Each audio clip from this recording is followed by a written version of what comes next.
సనాతన ధర్మంలో ఇతరులకు ఉపకారం చేయడానికి కానీ ఇతరులకు సేవ చేయడం కానీ సంస్థాపరమై ఉండదు. మీరు గమనించండి, శంకరాచార్యులు వారు ఎప్పుడు చెప్పినా స్కూల్ పెట్టండి అని శంకరాచార్యులు వారు చెప్పరు.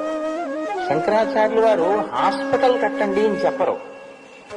నేను మన్నింపబడినది కాక నా ఉద్దేశాన్ని సక్రమంగా అర్థం చేసుకోండి. ఎందుకు చెప్పరో తెలుసా అండి? సంస్థాపనం చెయ్యరు సనాతన ధర్మంలో సేవల్ని. ఇది పశ్చిమ దేశ సంస్కృతి.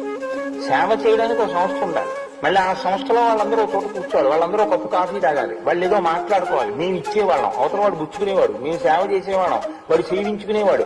అది వాళ్ళ సిద్ధాంతం. ఇక్కడ అలా కాదు. జీవితంలో అంతర్భాగం పరోపకారం. అసలు పరోపకారం లేకుండా జీవితం ఇక్కడ లేదు. దానికి సంస్థాపనం చేయడం అన్నది ఉండదు.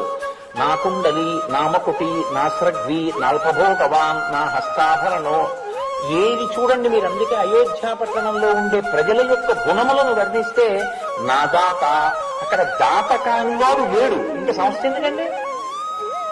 ఇంకా దానికి క్లబ్లోను సొసైటీలు ఏంటి, చారిటబుల్ ఇన్స్టిట్యూషన్స్ ఏంటి సేవ చేయడానికి?